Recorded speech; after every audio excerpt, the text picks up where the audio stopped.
So, General, if you wouldn't mind giving us just a brief background of what Anti-Terrorism Month is all about.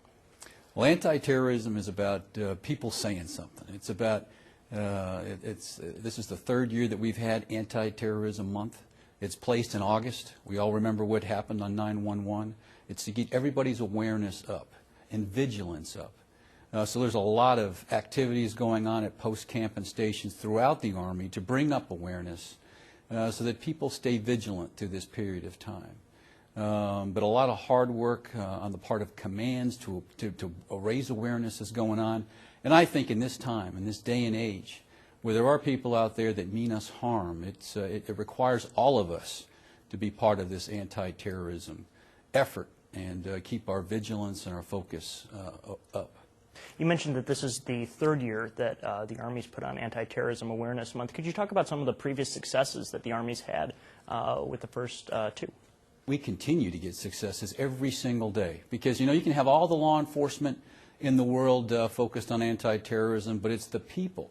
It's the people that see something that's strange, that doesn't seem quite right, that tell somebody. And we get reports almost daily from the iWatch program, really a neighborhood watch program where people see something that does not look quite right, whether it's somebody taking pictures of a sensitive area, whether it's vehicles parked illegally, whatever it happens to be looking suspicious. And those reports are generated in an iWatch system, which actually goes into the FBI system, eGuardian. So there has been a lot of activity going on, and it has headed off some attacks against our country. For people who don't know, could you explain a little bit about the iWatch program and how it integrates with eGuardian? Yeah, iWatch is about, again, law enforcement can't do everything. So it requires all of you, all of our citizens out there, all of our soldiers and families and civilians out there to see something that doesn't look quite right and report it. Report it to your law enforcement professionals. And then, of course, they'll follow it up and take a look and see what's going on. And then they take that information and they basically put it into eGuardian. eGuardian really is an FBI system. Over the last 10 years, 11 years, since 9/11, amazing progress has gone into the work between DOD and the FBI. And eGuardian is that system that really reduces the gaps and seams between reporting between DOD, a stovepipe system, and interagency type systems, law enforcement systems off the installation. So the FBI has done a great job of pulling it all together. State, local, DOD efforts at getting after and combating terrorism. General, would you mind maybe describing some things that soldiers should be looking for and what their families should be looking for, either on installation or just in everyday life?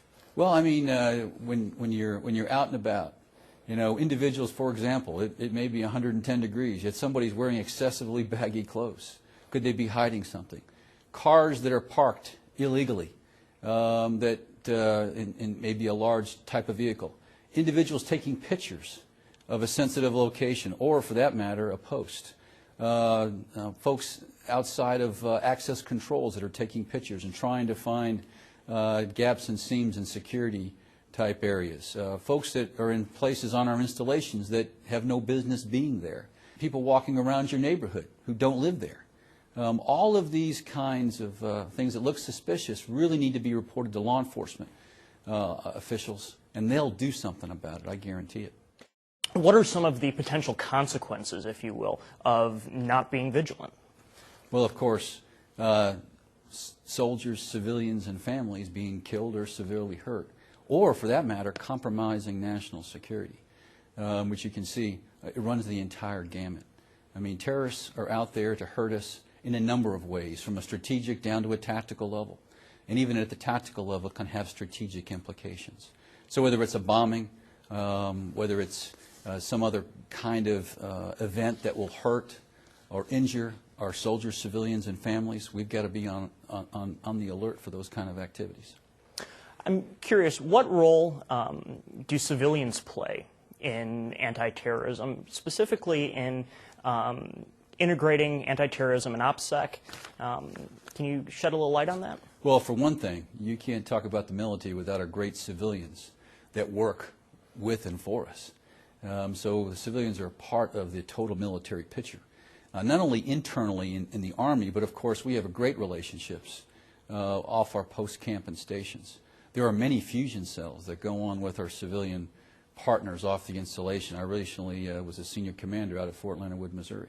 And I can tell you, I had a great relationship with all law enforcement professionals, local, state, federal, FBI. So we had one particular incident that I could talk about. An individual basically ran our gate at Fort Leonard Wood. It could have been a terrorist attack. However, this guy was high on meth, and it could have turned into a bad situation. But what we did is we followed this individual through our installation, passed him immediately off to the state, who immediately passed them off to the federal, and he was actually apprehended without a single loss of life or anyone injured. One of the things on the background that I'm not sure people at home can see, but it is there, it mentions integrating anti-terrorism and Opsec in contracting. Could you talk about that a little bit? Yeah, contracting is one of those gaps and seams that we have found out existed. You know, we do $1 billion worth of contract a year in the military. So what is built into those contracts that, number one, could give secrets away? I mean, so when every contract now that's above $150,000 must go through an anti-terrorism review. For example, we're looking for maybe something in that contract could violate operational security that the contractor has no need to know. Also, have we vetted the people that are working on that contract? And then, of course, have they gone through all the right levels of training? Have they been through AT Level 1 training? So those are the kinds of things that we were going through, and this was a recent discovery and a good one, because we have many folks working around our installations, supporting our installations, that we've got to make sure that they're actually trying to help us and not trying to hurt us. I want to ask, obviously the issue of the budget is a large discussion right now, and so I'm wondering, how does the Army look at the cost-benefit of anti-terrorism, and what are the most cost-effective measures against terrorism in this time of austerity? Well, anti-terrorism can be people like you and I walking around our post-camp and stations. That's probably the most important, most cost-effective way, is getting everybody involved. And that's why we have this anti-terrorism month, to get the awareness up, because it costs nothing for people walking around post-camp and stations, if they see something wrong, see something strange, to tell law enforcement. And of course, we've got a lot of efforts underway, from access control, automating access control, looking how we do our patrols around our post-camp and stations, leveraging technology as best as we can, and over the long haul, leveraging technology will save us a great deal of money. Also allowing rapid access on and off the installation so that we maintain contact with the people, and at the same time improving our vetting of who comes on our post-camp and stations. Our automated installation access control program is going in that way, where even biometrics is being worked into it. Eventually, within the next couple of years, a fingerprint coming through an access control point will either put up the gate or put down the gate. And then that person will be vetted against all the national authoritative databases. That is how we're going to get after this. But it's people. It's people, when they see something, saying something, and it's also leveraging all the great advances that we have made technology-wise that I think are going to help us. I want to ask you briefly about one of the, well, perhaps the only terrorist attack that's happened in America since September 11th, and that would be the incident at Fort Hood. We all remember back November 2009 when this happened. What can soldiers do to watch out for things like that? And is that a risk that the Army is focused on? Well, it's one that we're focused on, and it's called insider threat.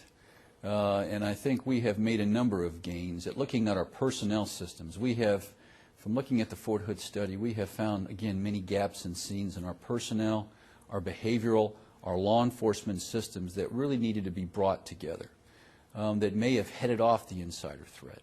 When I talked about leveraging technology, this goes along that way, in that making sure that as we have soldiers that go through events in their life that are moving from post to post to post, that we're able to make sure that we know who we have in our force. Not only soldiers, civilians, sometimes family members, that we have, that we understand who's on our post-camp and stations. And I think I think, again, such a tragic episode at Fort Hood, but like the Army always does, it learns a great deal from those tragedies and always improves itself. And I think, again, we're focusing a lot on the insider threat, and I think closing the gaps in scenes between our personnel, our law enforcement, our behavioral systems will get after figuring about getting after the insider threat. But it's also people, saying something strange, something different, and then taking action will always be the first line of defense against anti-terrorism, or for that matter, even insider threats. People in the United States are very much accustomed to living a life in which things like terrorism aren't always on our minds. And so I'm wondering, how does one strike a balance between constantly being focused on terrorism and just going about one's day-to-day? Is it possible to integrate the two? Well, I think it is. I mean, I think particularly in our military culture, I think it goes hand in hand with our military training, our military culture, what we do, because our job is special. It is about protecting our country. And you're a soldier 24/7, 365. In fact, you're a soldier when you leave the military, always a soldier. So, and those kind of skills are built into us from day one. Watching your surroundings, understanding what's happening around you. That's just something that happens that we just have to build into our basic culture, and just continue that for a lifetime. But I think again, it's not that you have to be on awareness, around the clock. You can't get you sleep because you're thinking about it. But if everybody is thinking about it during their cognitive hours and moving around and the overlapping piece of many people thinking about it occasionally, and that's why such a focus on it this month. It's just to raise the awareness to a comfortable level so somebody thinks about, well, that looks a little strange, let me do something about it. It's about people taking action. One of the things that we have, that we do real well in the military, and particularly as I am the CID commander, we've got great solve rates. In fact, if you look at felony investigations, felony crime, we solve way over 90% of our crimes, which when you compare to the civilian average is almost double what the civilian sector has. And I attribute it not because we have the greatest agents in the world, which I happen to believe we do, but because we also have the most attuned, the folks that take action, that when they see something wrong, they want to do something about it, or tell somebody about it, or tell law enforcement. So we're already in that culture where people believe in standards, they believe in discipline, and they're going to do something about something if they see something. So when an agent shows up on a soldier's door, they're going to tell them what they saw, as opposed to a lot of times you may see in the civilian community where they may not want to get involved. What I have found in my 32 years in the Army, soldiers, and for that matter civilians and their families, they value getting involved. And that's what's special about our culture. Great. I just want to ask, what are some of the things that your command has planned for this month? Well, first off, we've got a tri-sign letter that will be coming out here shortly, signed by the Secretary, the Chief, and the Sergeant Major of the Army. And then, of course, the iWatch campaign will be kicked off. And then each command, it's really decentralized across the entire Army. Each command will have specific events highlighting and focusing on anti-terrorism events. You can't run everything from the Pentagon. So it's absolutely critical that each post camp and station highlight this month, increase vigilance, really focus on the iWatch program, because that is the essence. That's how we're going to stop terrorism. Not only the iWatch piece, but then that coming together with eGuardian and the entire law enforcement community that's really going to stop terrorism dead in its tracks before it has an opportunity to do something against our great communities. Talk just briefly a little bit, if you would, about the tri-signed letter. You mentioned it. What is that exactly? Well, anytime you have senior leaders of our Army reach out to the entire force and say, this is important to me, it gets people's attention. It gets commanders' attention, and it goes right down the chain of command. So that's the huge episode. And of course, there are key things: the iWatch program, the eGuardian program, all of those kind of things that the Secretary, the Chief, and the Sergeant Major of the Army want us to focus on during this particular period of time.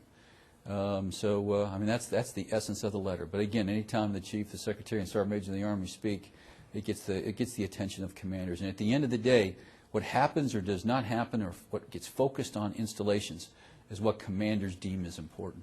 Great. I want to finally just ask you, is there anything that we left out that you'd like to mention, or anything that you would like to leave for the people watching? Well, all I would say is that if you see something, say something. Get involved. Don't be a bystander. Make a difference out there for your community, make a difference out there for your army, and make a difference for your nation. And by doing that, you may save someone's life someday. So get involved in anti-terrorism and be a part of the solution and not part of the problem. Thank you very much, and Army strong.